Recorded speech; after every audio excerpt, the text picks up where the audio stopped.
I have read over 60 books so far this year, and I've only rated just under 20 of them 5-star. Now that does seem quite a lot. It seems like a third of the number of books I've rated 5-star, but I don't actually use a kind of 5-star rating system in anything else. My story graph on my blog, I use a 0.25 rating, and I use essentially nothing goes above 4.75 anymore, even the best books I've read all year. However, on Goodreads, you can only do 4 or 5-star. So anything that's a 4.5 out of 5 for me or above, I put as a 5-star. So that's how this video is going to go. There are nearly 20 of these on this list, so let's get into them now. Otherwise, this video could take all day. Let's go.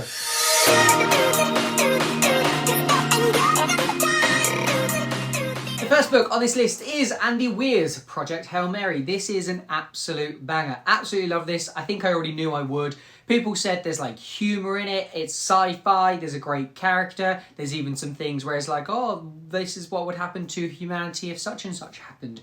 It's really cool. So if you don't know, it's about a chap called Ryland Grace who basically wakes up in the middle of space. He has no idea where he is, he has no idea how far away from Earth he is, and he has no idea what he's doing there or why he's there. Then we slowly start to piece up his history and piece up how he's going to get back to Earth, essentially. And it's filled, as I said, with humour and personality and character. And he gets a companion along the way who's just fantastic. And apparently it's been made into a film with Ryan Gosling, which makes me a little bit nervous. I do appreciate Ryan Gosling now as a comedic actor. Obviously in Barbie, I think that was his breakout, but he's done other stuff since then as well, like such as Fall Guy. So I'm confident that will be a great movie. But this is the first 5-star read on this list. The next book is Iron Widow by Jiran J. Zhao. Now, I feel like I've been talking about this book quite a lot recently.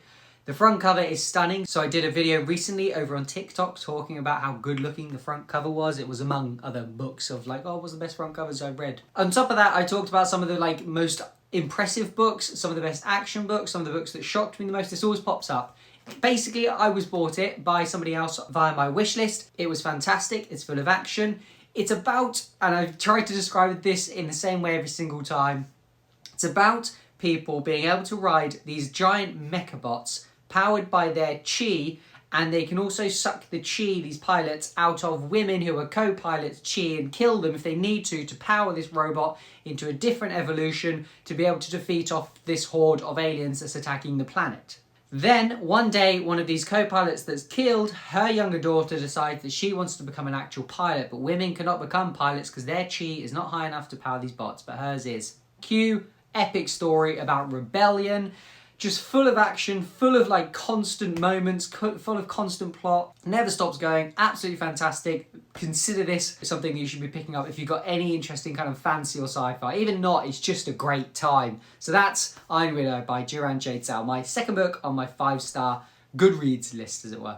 The next book needs no introduction, really. It's the second book in the Brandon Sanderson's Mistborn initial trilogy. So I read The Final Empire quite a while ago, and then The Well of Ascension I picked up this year, and I'm so glad I did. I had a little kind of gap from reading Brandon Sanderson. I don't know why. I was just reading other things for like about a year and a half. And I'm so glad I'm back into reading this. I'm currently picked up The Rhythm of War as well, the 4th book in the Stormlight Archive. I read The Tress of the Emerald Sea as well, and I've forgotten how much I adore him. The Well of Ascension does everything that The Final Empire does, and The Final Empire I did feel like could have been its own standalone book. If you read it, you'd understand why. So he's done really well to pick up the story, essentially, and continue it and make it as interesting as he's done in this second book. And I just love his writing. It's so well written, but not in a way where it's kind of off-putting. He writes things with a lot of mystery in them. All of his action scenes he does in such a way that they're so easy to actually understand what's happening. You can visualize it. So if you've not yet picked up a Brandon Sanderson, I would 100% recommend it. But The Well of Ascension is the second book in the Mistborn trilogy. I rated the first one 5 stars a while ago, and so I knew I was going to rate this one 5 stars on my Goodreads. Now, I'm not a big fan of thrillers generally, but None of This by Lisa Jewell absolutely had me shook. I can remember exactly where I was as I was finishing the book. I was listening to it on audiobook. I was on my lunchtime walk at work. I was listening to it and it was hitting it, and you can see here I've since lent it out to quite a few people who have gone on to crack the spine, because I'm literally like, just everybody read this. It's so fun. I think my parents have read it, my partner's read it, my partner's mum has read it, and all of them have said, yeah, it was really good. Full of action, full of twists. By far Lisa Jewell's best work. Not saying her others are worst, but it's just there's no competition. Anytime I say what's Lisa Jewell's best, or people ask me what's her best work, I say it's this one. Essentially about birthday twins. So one day a woman realises there's someone sitting across the table from her at a pub who is also a birthday twin. She goes to speak to her, realises she has a podcast, says she'd like to go on a podcast because she's got a really interesting story to tell. Cue some really weird story. And it's great. It's fantastic. If you're a thriller person, I would 100% recommend None of This Is True by Lisa Jewell. This is the 4th book on this list of my 5-star reads on Goodreads so far this year. The next book on this list is The Rose Code by Kate Quinn. Now, if you don't know what The Rose Code is, then it's a book that I bought from Bletchley Park, and it's based on the story of the females who were called the Wrens during their time at Bletchley Park. And Bletchley Park was essentially this kind of mass campus that during World War II, a bunch of very smart people went to try and break the Enigma code using the bomb machine. Now, this essentially what it did is it's cut the amount of years by World War II by quite a lot, because they broke the German code so they could kind of spoil their plans, all this sort of stuff. And it's the stories of the Wrens that did a lot of the bodywork, that did a lot of the actual decoding of things. They didn't kind of come up with the codes or anything like this, but they transferred them and did a lot of the bodywork. It's the long hours, and it's also the personal stories of 3 different people, 3 different women during this time, their love lives, what happens afterwards, and there's a great little twist in it. It's this kind of like secretive thing goes on, some betrayal, etc. It's fantastic, and as I said, I literally picked it up from Bletchley Park, where it's based, which is just sick. So that's the next book on this list. Next up, we have In Memoriam by Alice Wynne. This is the next book on my 5-star Goodreads list. So In Memoriam by Alice Wynne was recommended to me a while ago as part of my 12 books you need to read in 2024. And this is about 2 men. Essentially, they start to fall in love at a boys' school, but it was essentially during a time when men couldn't be in love, and one of them's like essentially the bully and not the very nice and all this sort of stuff, so he wants to kind of keep it hidden. Then World War I happens and they go off and they live different lives, and then they come back to each other many years later, and it's the story of how the war affected them both mentally, physically, etc. And it's heartbreaking, it's heartwarming, it's quite the ride, it's absolutely fantastic, wonderfully written, very, very powerful. I was hooked throughout the entire book. So if you've not yet had a chance to read In Memoriam by Alice Wynne, it's one of my 5-star reads of the year so far. So definitely check it out, In Memoriam by Alice Wynne. This next book was also on that list of 12 books you should check out in 2024 that I did. So I asked all of you lot to recommend one book, and then I picked the 12 most popular, assigned them to a month, etc. I've described that a lot before. Sea State by J.M. Simpson is a fantastic little kind of cozy crime thriller sort of book. It's set in a place called Castleby. It focuses on 2 characters, Doug and Jesse. Doug is in a difficult relationship with his wife. She doesn't seem to be around him or the kids. Jesse has just left her previous workplace, because a really dark, horrible thing happened. They then start working together. They form a friendship, and at the same time, whatever happened to Jessie has followed her. Whatever happened, or whoever did the deed, is still around. It's very creepy. It's really, really interesting. There's a whole series of these books. J.M. Simpson Joe, who's Jay in the J.M. Simpson, has really kindly sent me the 2nd book to read as well, so I'm really hoping to pick that up before the end of the year, because it was just a great, fun read. So that's Sea State by J.M. Simpson. If you've not yet checked out this series, I would highly, highly recommend it. One of my books of the year, and I can tell you is going to be on my books of the year list at the end of this year. I'll round them down to, I don't know, 10 or 5. Let me know what you think I should do. Is One Day by David Nichols. This was a sensation, I think initially when it came out years ago, but especially at the start of this year when the Netflix series came out, and that was sensational as well. I literally remember sitting there watching the TV series, and my partner was like, "Oh, did you realise this was based on a book?" I think I had my headphones in, so I hadn't listened to any of it. I was like, "Oh no." Ordered the book, read it, unbelievable book. TV series is also unbelievable. There's a moment that I talk about in this book all the time. If you've watched any of my other videos where I've talked about this, where I say there's a moment in this book that will absolutely rock you and break you and destroy you, and it literally left me reeling. I remember reading it and I had to put the book down and just like chill for like a day before I could pick it up again, because it was that incredible, and it lived with me for a couple of weeks after, where I thought, I don't know if I can read again. And I've never had that kind of impact happen to me by a book before. It's a story of Emma and Dexter, who are just 2 young people who meet after graduation, and then for the next 20 years or so keep bumping into each other and meeting up with each other.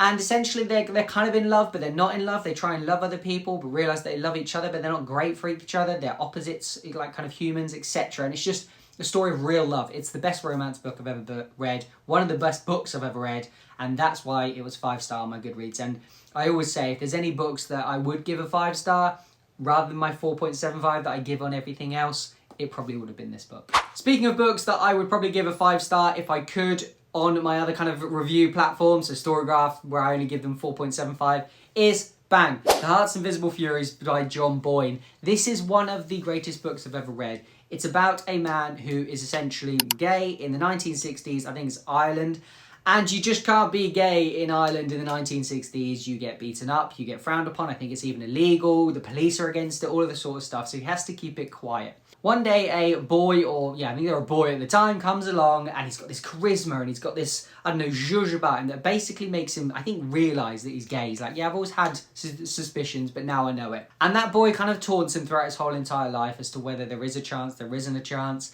He lives his life as a secret. He kind of secretly goes about these deeds without anybody knowing and like kind of behind the police's back. And it talks of the progression of the influence of homosexuality and people's perceptions of it. You kind of then walk through his whole life, the hardest bits, which are so dark and horrible, to the best bits, which is kind of the end when he's kind of, you know, having a lovely life. He's got grandchildren, all this sort of stuff. A little bit of spoiler there, apologies. But it's fantastic. It's lovely. It's so well written. It's poetic at times. It's heartbreaking. It's heartwarming. If you've not yet read it, I can tell you now, this is also going to be on my list at the end of the year as one of the best books I've ever read. Next up, we have The List of Suspicious Things by Jenny Godfrey. Now, I want to state Jenny is lovely. She's spoken to me a couple of times on social media and just expressed her thanks for promoting her book. She never asked me to. It's just great.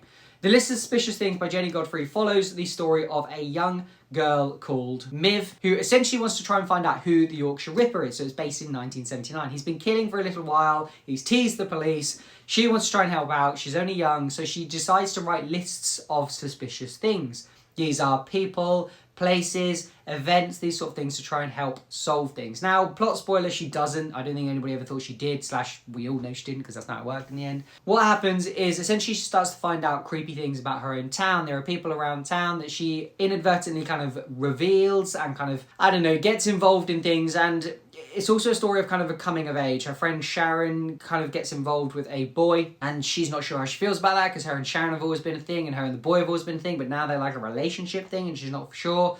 It's just lovely. It's fantastic. And there's also a moment in it where the whole book is kind of, it's fairly chill. There's some slightly creepy moments in it. There's some really kind of heartwarming moments. It feels like, as I said, like a coming of age. And then there's a moment in it that absolutely broke me. Similar to kind of One Day by David Nichols. This absolutely broke me, this moment in the book. And props to Jenny for, in her debut novel, thinking, no, yeah, I'm going to do that. I'm going to do that. So if you've not yet checked out The List of Suspicious Things by Jenny Godfrey, I cannot recommend it highly enough. It's also got a stunning front cover. Also, this version I have is made of like paper. That sounds stupid. Like the front cover's like cardboardy paper. Lovely. Love it. If you've not yet checked it out, I'd highly recommend it. The next book on this list was a book that was very, very, very, very kindly gifted to me. Now, I was reached out by somebody on Instagram who said, this is one of my favourite books of all time. Please let me send it to you because I want to hear your views on it. That's Lonesome Dove by Larry McMurtry. Now, I will be honest, for the first, I would say 20-30% of this book, I was like, I have no idea what the point is. It's just a bunch of cowboys going across America and talking and being grumpy with each other, etc. But then there's a point where everything kind of slips and changes. The characters start to evolve. People that were grumpy and horrible and interacting in a horrible way with each other start to get really nice and start to be like, oh no, actually, no, I do like you. I do respect you. There's fatherly figures, there's child figures, there's romance, there's heartbreak, there's like addictions. Everything you can think of is covered in this book. It's absolutely fantastic. Now, it is an epic, I'll give you that. We're talking a book that's over 800 pages long here, so it's not going to be a quick read if you just want to read something in a day. But it is a book I would highly, highly recommend. I have not read any other Westerns that I'm aware of, but this is probably still going to be guaranteed one of the best Westerns I've ever read. It just ticks so many storybooks you can think of. As I said, the general plot is about a group of people, mainly led by Augustus McCrae and W.F. Call, across and kind of away from their poor town, and they want to go find some more riches. And along the way, they get kind of split up and horrible things happen to them and they find new people and rekindle old loves and etc. So, brilliant. Absolutely love it. Lonesome Dove by Larry McMurtry. Next up is The Whalebone Theatre by Joanna Quinn. So it's the second Quinn actually in this video, but not, the other one was Kate. The Whalebone Theatre is about a young girl who one day gets some kind of step brother she gets a stepmom who then helps get a stepbrother. And her and the brother then essentially go off and find this carcass, whalebone carcass, and they've got another friend or relative by them. And they find the whalebone carcass and they want to set up a theatre in the whalebone carcass. However, apparently it's the princes or the governments or the kings even at the time, blah, blah, blah, but they continue to perform in it. It then talks of their story growing up and growing up through the war and how that affects them as they become adults. It's wonderfully written, this book. There's also some really brave elements in it. So when you're writing a debut novel, similar to how kind of Jenny Godfrey did it, in a debut novel, it takes a lot of cojones to actually go and write something a bit unique. So to kill someone off, or to write in a unique way, like Janice Hallett does with a lot of her books, where she actually writes in kind of the form of emails and stuff. And in the Whalebone Theatre, there are elements to it where Joanna Quinn does actually go through and write things as letters, and she presents some of the information via pamphlets and this sort of thing, and that's brave. I've got a lot of time for that. You've got to have a lot of pre-planning for that sort of thing. You've got to have a lot of kind of confidence in your ability to write and your ability to add content to the story, or context to the story even.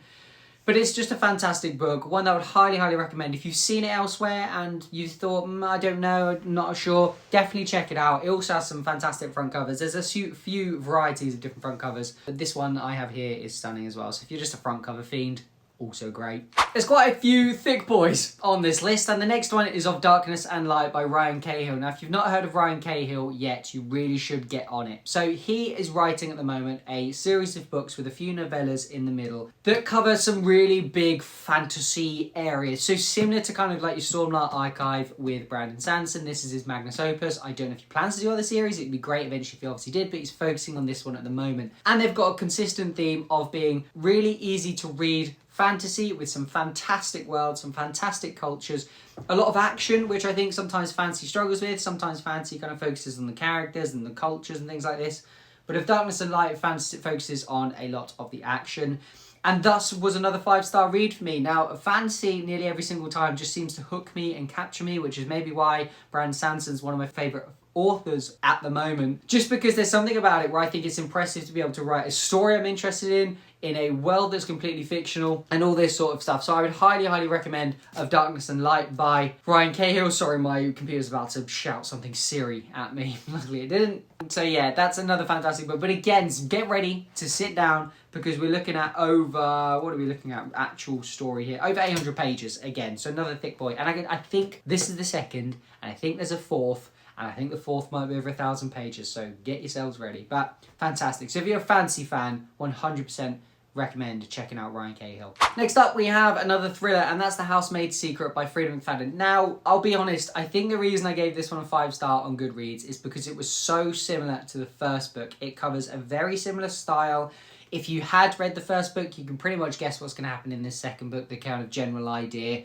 However, I had a lot of appreciation for the fact that it kind of evolved the character. I did appreciate that if you hadn't read the first one, you could kind of pick this one up without needing to know what happened in the first one. So yeah, I had to kind of give it a 5-star, because if the first book was a 5-star, the second book's a 5-star. So The Housemaid's Secret, as I said, if you've read the first one, it carries on from that. There's a lot of kind of a few references even to the previous book. If you've never read it, it's about a woman called Millie who is a housemaid for different kind of places. In the first book, she was a housemaid for a big family, or not a big family, but a big house, small family. This one, she becomes a housemaid for a rich man in the middle of the city, and his wife seems to be locked away in a room and never seems to come out, never seems to talk, and always suspicious. So definitely worth checking out. If you're a Frida McFadden fan, you've probably read it. If you're a thriller fan, I would recommend it. If you're a fan of fantasy and other things, it's going to be a big shy away from those sort of genres. But I enjoyed it, so I gave it 5-star. The next book on this list, bang, is A Gentleman in Moscow by Amor Towles. Now, this is a book that it feels like I've read so long ago now, because it was very much quite early on in the year. A Gentleman in Moscow follows a gentleman in Moscow. He's a count, I think, or a duke or something. Maybe not a count, I don't know. He's got some sort of title, and he's in Moscow. He's committed a crime that's essentially resulted in him being forced to live in this hotel. He's kind of on house arrest in this hotel. And essentially the story then is about the people he meets in the hotel, the things he still manages to get up to, the great characters he meets, the interactions he has with people. And the reason it's called A Gentleman in Moscow is because he's very proud of good manners. And despite being a man of very high station, treats everybody exactly the same way. The most important person in the hotel, the cook staff, the waiting staff, everybody deserves respect. He's a very, very actually pure and nice man, and one of my favourite elements of the whole book was that. My other favourite elements were the fact that he had great interactions with other characters. There's this young girl that he meets early on in the book that he just has this lovely kind of fatherly, daughterly interaction with. And then he just kind of builds these interactions over the years and all this sort of stuff. And it just was such a heartwarming, fantastic book that it kind of shocked me as well. I just essentially picked it up because I had nothing else to read at the time. But it ended up becoming one of my favourite books of the year. So that's A Gentleman in Moscow by Immortals. The next book is River East, River West by Aubrey Lescure. Now this is a book, again, I read quite early on in the year, so forgive me if I don't remember 100% the plot. But essentially it's about a girl in like the mid-2000s China and a man in the 1980s to then 90s to then 2000s China, and their different experiences of what China is like, their different experiences of growing up. They essentially then end up interacting with each other and kind of connecting with each other. So it's essentially the story of, I'm going to say essentially a lot apparently, him when he was younger, his experience growing up and what her experience is like, and their conversations with each other about that. They're kind of coming of age stories, that sort of thing. And it really surprised me, and it has not then, since reading it, surprised me to see that it's gone on to be nominated, if not possibly won a few awards, that sort of thing. So really, really impressive. River East, River West. If you like something a little bit more calm, a little bit more thought-provoking, a little bit more human interaction, that sort of thing, and you're into kind of history, Chinese history, I would definitely recommend River East, River West by Aubrey Lescure. So that's another 5-star book on my Goodreads list. The next book on this list is the first Agatha Christie I've ever read, which is crazy, And Then There Were None by Agatha Christie. So some of you are going to be like, well, why are you telling me about Agatha Christie? Didn't she like die decades ago? Didn't she write decades ago? Doesn't she have 1,000 books? Yes, but I read it this year and I gave it 5 stars because it was fantastic. Now, one of the things with And Then There Were None that's difficult to sometimes get past when reading it is the tropes or the cliches, but that's because Agatha Christie invented them. So if you don't know, And Then There Were None is about essentially a group of people that get invited to go to this island by what they presume is like a posh man. When they get there, this kind of man is not there and they're kind of left in this house. Then slowly, one by one, they're killed off in different means via a kind of cryptic message that sits within the house. That kind of makes sense, I think. It's great. It's good fun. There's lots of conversation to be had. There's massive personality in all the characters. There's your baddie, your goodie, your sexist person, your, I don't know, young, powerful woman, all of these sort of different things. It was a great time, despite the fact I think you could probably tell the story off by heart. I think everybody kind of knows the general idea and the general concept here, of which she has obviously marked as kind of, I'm the first to have done it. So it was still a great time and a great enjoyment, and it's not long either. And I always feel like if I can read a book that I've enjoyed that's quite short, so this is less than 250 pages, the full story, then it's an absolute banger, and it's just a classic, isn't it? An absolute classic. I think Family Guy have done a take the mick. Other kind of TV programs and shows and things have done a very similar thing, and it's even a saying now. I think some people say like, and then there were two, all that sort of stuff. So Agatha Christie's And Then There Were None was also another 5-star read on my Goodreads list this year. The penultimate book on this list is Eleanor Oliphant is Completely Fine by Gail Honeyman. Now this is a book, again, I read quite early on in the year, but it's a book that I know did massive numbers years ago. I remember even my dad reading it and saying, yeah, it was good fun. So Eleanor Oliphant is a woman who is slightly on the spectrum. She struggles with human interaction. She doesn't kind of know when people are laughing at her or with her or anything like that. She also has this really dark past that slowly starts to unravel. She also has this current problem with her mother, which is quite dark, and she has this awkward work life and all sort of stuff. One day, she meets a man who she has absolutely no intention of having any kind of relations with, and I don't think he has any intention of doing the same back to her. And he's just a great person. He's just understanding of anything that somebody may call a shortcoming of hers. He's just understanding of the different quirks she possesses, that sort of thing. And he's perfect to kind of explain the world. He introduces her to things she's never done before. He suggests ways that she could interact or she could deal with a situation she's not sure how to deal with. That sort of thing. And that element of the story was so heartwarming, so fantastic. I also found Eleanor Oliphant quite funny. Some of the interactions she has with people are quite funny because she doesn't get the rules. Do you know what I mean? With like human interactions. So sometimes people will be like, let's do this thing. She's like, no. And that's it, and that's, yeah, it's funny. But also the dark story that unravels is just really, really interesting and really engaging. So you've got like that thriller element to a fairly kind of contemporary, interesting, heartwarming story on the top level. So great book, loved it, 5-star read, would highly recommend it if you've heard of it and are one of the few people to have not yet read it. So that's Eleanor Oliphant's Completely Fine by Gail Honeyman. And the final book on this list is Demon Copperhead by Barbara Kingsolver. Now, this is a book that I read as a result, again, of people saying, read it, you gotta bloody read it. So I was like, okay, fine. So I picked it up, and apparently it's a retelling of David Copperfield.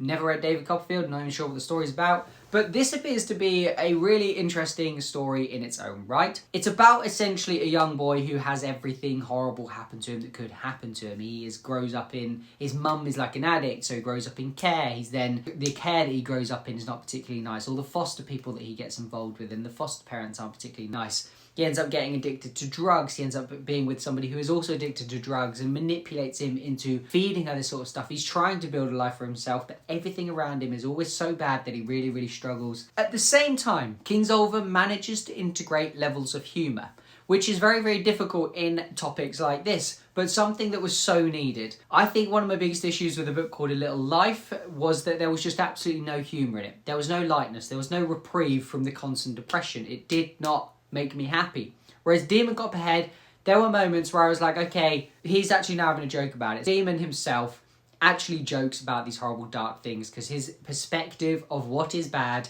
is just so kind of low, as it were, or high, I don't know. His bar of what is good is so much lower, is probably an easy way of saying that. So when minorly good things happen to him or bad things happen to him, his outlook on it is so different. And I've spoken to people since about other books by Barbara Kingsolver, and they said, yeah, a lot of her books are like that. They're quite dark and maybe the topic isn't particularly positive, but she manages to put a positive swing on it, or she manages to inlay some humour, that sort of thing. So that's Demon Copperhead by Barbara Kingsolver, the final book on this list of the books that I have rated 5-star on Goodreads so far this year.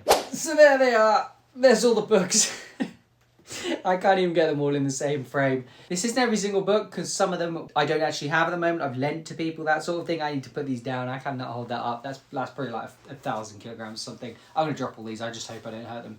Anyway, these are all the 5-star reads I have put on my Goodreads down as some of the best books I've read so far this year. If you don't need to follow me on Goodreads, you can do so. There'll be a link in the description below. You're more than welcome to go follow me on there, so you can follow all the malarkey I'm reading all the time, that sort of thing. If not, you can follow me on Storygraph, where I use that just as well. So if you don't follow me on there yet, that'll also be in the comments down below. If you have not yet subscribed to me, that would be massively appreciated. If at any point you want to go and just watch my videos continuously for hours on end, you're more than welcome. If you don't want to do any of that sort of stuff, a like would just be very, very, very appreciated. Until then, drop a comment below with which of these books you've read. What's your favourite book of the year so far? What 5-star reads have you read, etc. Let me know, and I'll see you in the next video.